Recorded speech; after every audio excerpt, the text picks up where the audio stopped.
Cette vidéo doit vous aider à préparer votre contrôle sur l'appareil respiratoire. L'appareil respiratoire joue deux rôles principaux dans le fonctionnement de notre corps. Il sert à amener de l'oxygène, du dioxygène dans le sang grâce au passage de l'air dans les alvéoles pulmonaires puis dans les capillaires sanguins. Le deuxième rôle de l'appareil respiratoire est d'évacuer hors de notre corps le gaz carbonique produit par nos cellules et ramené par le sang au niveau des alvéoles pulmonaires. Les mouvements respiratoires sont au nombre de deux, l'inspiration et l'expiration. Nous allons commencer par l'inspiration. Pour permettre l'inspiration, la cage thoracique doit augmenter de volume. Et pour que la cage thoracique augmente de volume, il faut que les muscles respiratoires se contractent. Il y a d'abord le muscle principal appelé diaphragme qui, en se contractant, descend et augmente ainsi la place des poumons. Il y a ensuite les muscles intercostaux et les muscles élévateurs des côtes qui se contractent, ce qui permet aux côtes d'avancer et de se relever. La cage thoracique ainsi élargie offre plus de volume aux poumons et l'air peut pénétrer jusque dans les alvéoles pulmonaires. Le second mouvement respiratoire, l'expiration, est un mouvement qui n'est pas actif puisque, au contraire de l'inspiration, les muscles ne se contractent pas mais ils se relâchent. Tous les muscles respiratoires se relâchent, le diaphragme, en se relâchant, il remonte. Les muscles intercostaux et les muscles élévateurs des côtes se relâchent.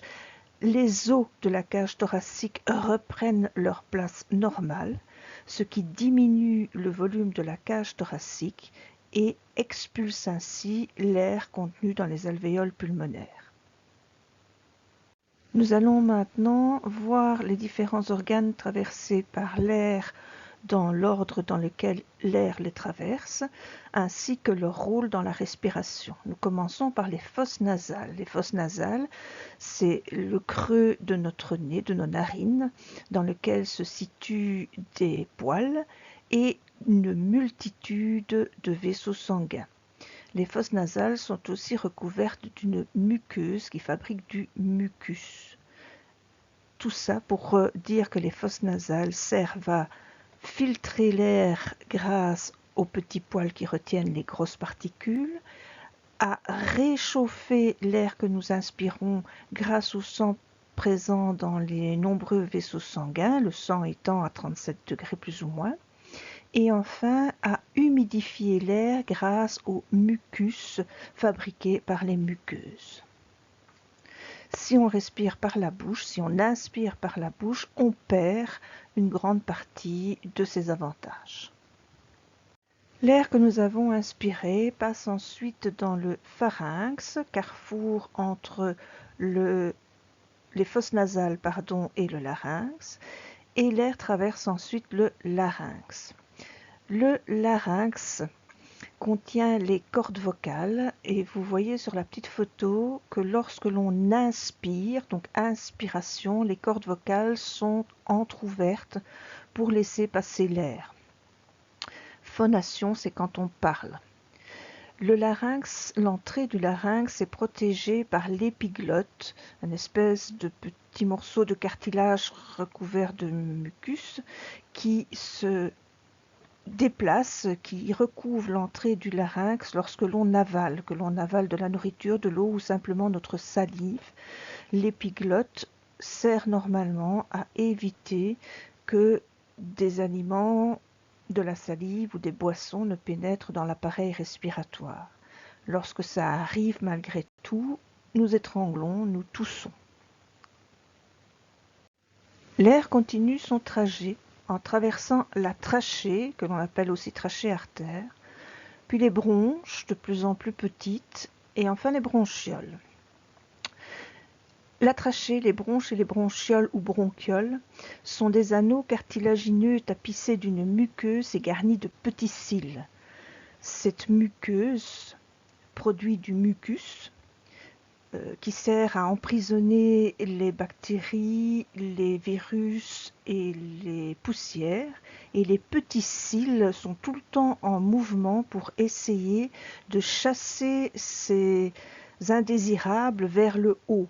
Donc lorsque nos petits cils chassent les déchets, dirons-nous, vers le haut, eh bien cela nous fait tousser aussi. Donc la trachée se divise ensuite en deux bronches. Vous voyez sur les images la division de la trachée en deux bronches et vous voyez sur l'image de droite comme sur l'image de gauche d'ailleurs que les bronches se divisent ensuite en bronches plus petites. On ne sait pas voir les bronchioles parce qu'elles sont microscopiques. L'air termine son trajet en arrivant dans les sacs alvéolaires et enfin dans les alvéoles pulmonaires. Les bronchioles débouchent sur les sacs alvéolaires qui ressemblent à une espèce de grappe de raisin microscopique. Et chaque sac alvéolaire est constitué d'une multitude d'alvéoles pulmonaires, des espèces de petits grains de raisin microscopiques. L'étape la plus importante de l'inspiration se situe au niveau de chaque alvéole pulmonaire où s'effectuent les échanges gazeux. L'air contenu dans les alvéoles pulmonaires à l'inspiration contient plus d'oxygène que le sang contenu dans les capillaires. L'oxygène passe donc de l'air vers le sang pour équilibrer le contenu des alvéoles et des capillaires.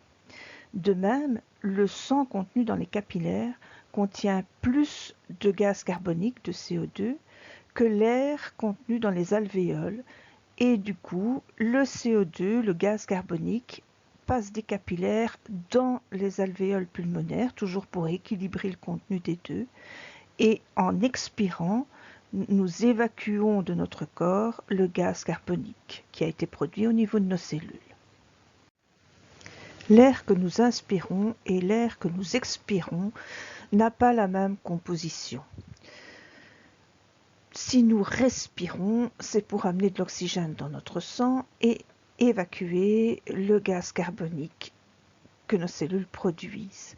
Du coup, l'air que nous inspirons contient plus d'oxygène et moins de gaz carbonique.